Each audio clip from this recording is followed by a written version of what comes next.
Chapitre 1. Le sceau de la sainteté mohamédienne. Son enfance. À Ain Madi, un petit village situé dans le désert algérien, à quelques kilomètres de l'Arouat, se trouvait une humble demeure traditionnelle en terre. La modestie des lieux cachait en son sein une jeune épouse qui, dans un coin de sa maison et avec tout le courage qui caractérise les femmes de ces régions, venait d'enfanter un garçon qu'elle prénomma Ahmed. C'est ainsi qu'en 1150 de l'Hégire, 1737-38, vint au monde Sayyidina Ahmed ibn Mohammed ibn Mukhtar Tijani radiallahu anhu. Cet endroit isolé, loin des tumultes des grandes villes, s'était déjà fait remarquer depuis plusieurs années par l'envergure de ses savants et leur piété. L'illustre shir Abdullah ibn Muhammad al-Ayyashi, en 1090 de l'Hégire, qui passa par ce village, en fit mention dans son écrit Rihlata.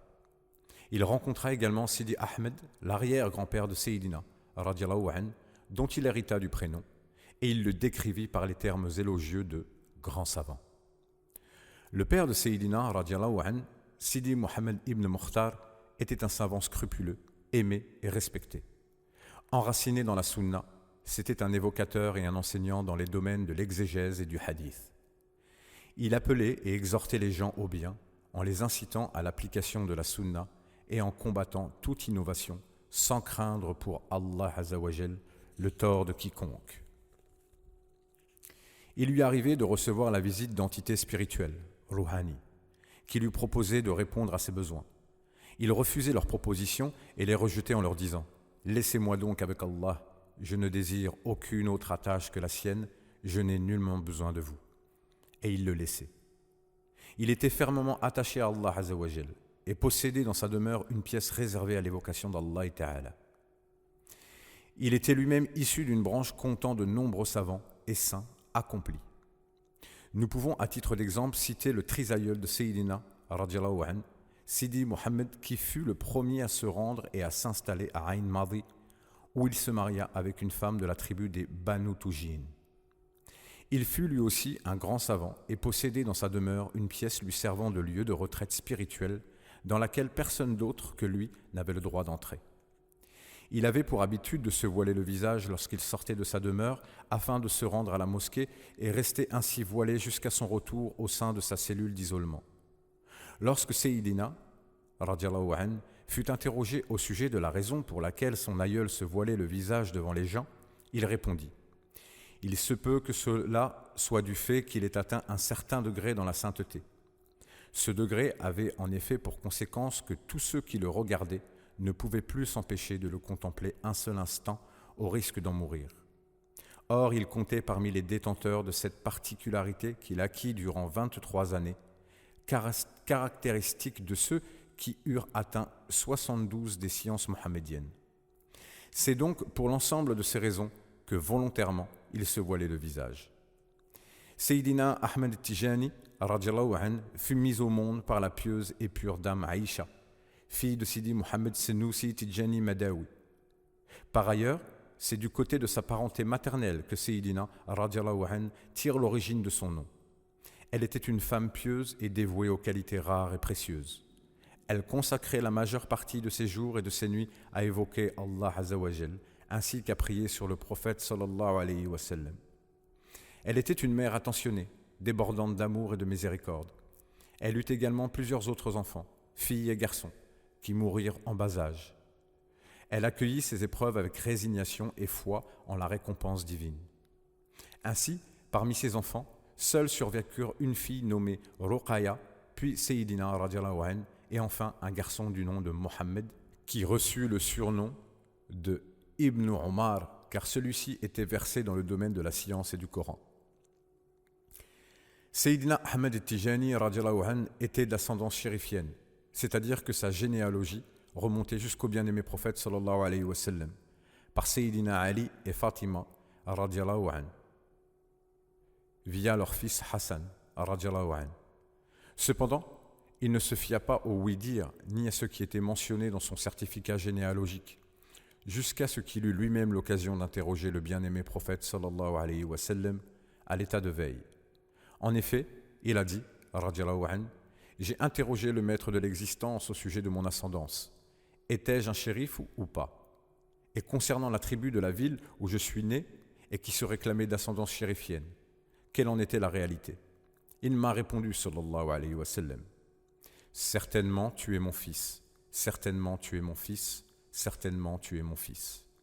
Et il le répéta 3 fois, puis ajouta, sallallahu alayhi wa sallam, ton ascendance par Hassan, fils de Ali, est authentique. Ce n'est que depuis cette confirmation qu'il se présentait alors en intitulant ses courriers par Ahmed ibn Muhammad Tijani al-Hassani.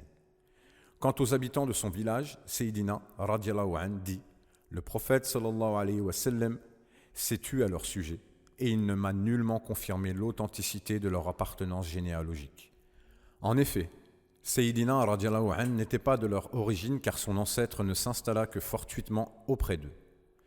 Ils n'ont donc aucun lien généalogique si ce n'est par les femmes.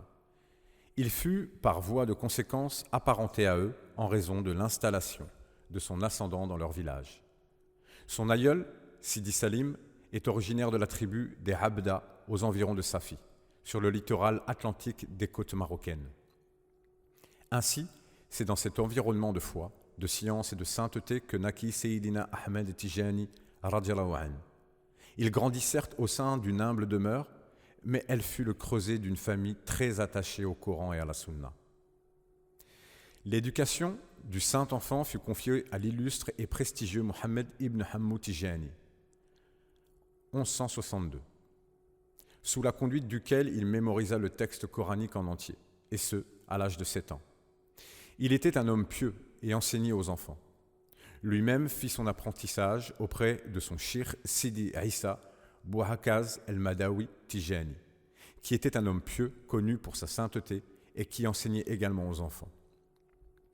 Un jour, il révéla qu'il avait vu en songe le Seigneur Très-Haut lui réciter le Coran, du début à la fin, dans la version Warsh. Son Seigneur, le Très-Haut, lui dit ensuite, c'est ainsi qu'il fut révélé.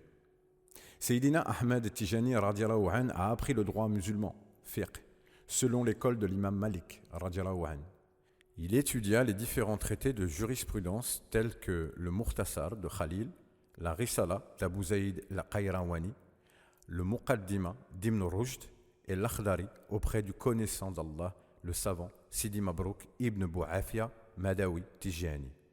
Sidi Mabrouk décéda en l'an 1166 de l'Hégire. Dès son plus jeune âge, Sayyidina Ahmed Tijani radiallahu anhu se fit remarquer par son intelligence et sa piété, ainsi que ses vertus et sa modestie. Il était assidu dans ses études et possédait une volonté surprenante. Tout ce qu'il commençait, il le finissait, et tout ce qu'il entamait, il le complétait. Aucune tâche, aussi ardue soit-elle, ne l'effrayait, et aucun obstacle ne pouvait le détourner de son objectif, jusqu'à en atteindre le summum. Son éveil et sa compréhension étaient seigneuriales et dépassaient de loin ce qui pouvait être acquis par le biais de l'apprentissage et de l'enseignement. Pendant ses cours, il devançait tous les élèves dans les domaines complexes de la jurisprudence, sans pour autant n'avoir jamais lu d'ouvrage ni n'avoir entendu de propos relatifs à ces sujets. Les gens de son village et ceux du désert avoisinant, ainsi que les érudits, venaient profiter du récipient de ses connaissances. Et alors qu'il n'était encore qu'un jeune homme, il enseignait et donnait des avis juridiques, fatwa, dans divers domaines. L'aura de sa personnalité fascinait tous ceux qui le contemplaient et elle laissait présager un destin hors du commun. Un jour, alors qu'il était encore enfant et qu'il rentrait chez lui, Sayyidina radiallahu anhu trouva un plat préparé par sa mère que l'on nomme lafet, à base de navets simplement salés et cuits. Mais à l'exception d'une seule variété, il n'aimait pas les navets, il sortit donc de chez lui très contrarié. Il rencontra son voisin qui s'appelait Sidi Gourid, radiallahu anhu, un homme vertueux qui détenait la connaissance. Ce dernier, après l'avoir interrogé et su la cause de cette contrariété, l'invita à venir manger chez lui. En entrant dans sa demeure, il dit à son épouse « Nous avons un grand invité de marque, prépare du rfis. » Et il s'agissait là des mets réservés aux grandes occasions à Aïn Madi. Elle le prépara, mais fut intriguée par l'identité de ce mystérieux invité de marque. Elle regarda discrètement afin de voir ce fameux personnage, mais n'aperçut que le jeune voisin, Sidi Ahmed Tijani, radiallahu anhu. Elle s'exclama alors « Quoi ? C'est le petit Ahmed, ton invité de marque ?» Il lui répondit « Tais-toi donc, tu ignores l'ampleur de son destin. Une autre fois, durant son enfance, tandis qu'il sortait de ses cours, il aperçut, radiyallahu anhu, une immense lumière jaillir de devant lui et qui s'étendait jusqu'au ciel. Le prophète sallallahu alayhi wa sallam apparut soudainement devant lui et l'encouragea en ces termes.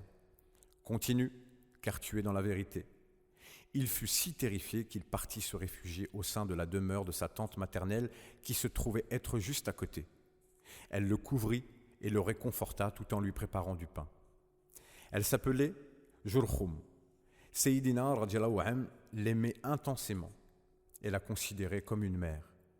Il révéla plus tard à son sujet qu'elle était une sainte et que toutes les demandes étant accomplies auprès de sa tombe, en bien ou en mal, se voyaient immanquablement exaucées. Cela au point où il devint nécessaire de cacher l'endroit de sa sépulture au commun des gens. Jusqu'à aujourd'hui, ce lieu est inconnu de tous à Ain Madi. Il arrivait souvent à ce jeune enfant de voir en rêve le tracé de son destin. En effet, il se voyait sur un trône gérant et commandant des multitudes de créatures. Il a rapporté, radiyallahu anhu, « J'ai vu, alors que j'étais encore petit et impubère, un trône royal que l'on semblait m'avoir préparé, et sur lequel je m'assis.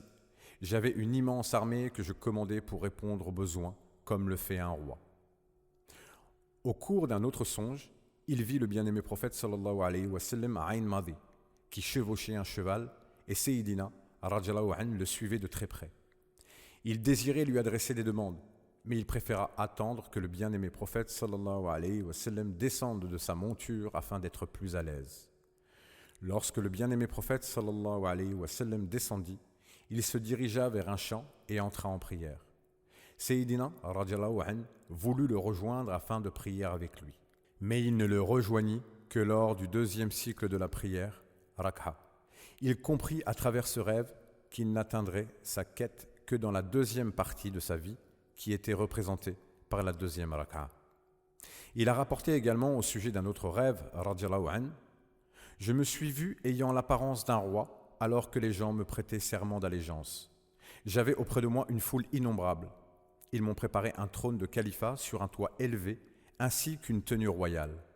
Lorsque le temps de la prière du Dahr arriva, j'ai voulu ordonner à quelqu'un de la diriger pour nous, comme j'en avais l'habitude dans la réalité. Puis j'ai réfléchi et me suis dit, c'est le calife qui doit diriger la prière. Je me suis avancé et j'ai dirigé la prière jusqu'à son terme. Lorsque j'ai raconté cela à l'un de mes aimés, je lui ai dit, je crois qu'Allah exalté veut pour moi la station du pôle. À l'âge de la puberté, son père le maria et Sayyidina radiyallahu anhu continua à vivre dans la demeure familiale, entouré de ses parents qu'il chérissait tendrement.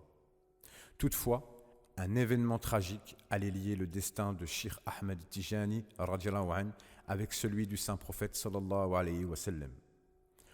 En l'an 1166 de l'Hégire, 1752-53, alors qu'il n'avait que 16 ans, son père et sa mère décédèrent le même jour à la suite d'une épidémie de peste, le laissant ainsi orphelin. Ce fut sa tante maternelle qui le recueillit. Malgré la douleur de la séparation, cette épreuve n'entacha pas son moral. Il poursuivit ses études au sein de son village avec toujours plus de détermination. D'ailleurs, après 1 an de mariage, il libéra son épouse du lien conjugal. Il était en effet tellement absorbé par la recherche du savoir qu'il ne pouvait lui accorder toute l'attention qu'il estimait nécessaire à son égard. Il considérait, radiyallahu anhu, que sa priorité était d'atteindre la véritable crainte d'Allah, azza wa jal, conformément à la parole du Très-Haut. Parmi ses serviteurs, seuls les savants craignent Allah. Chapitre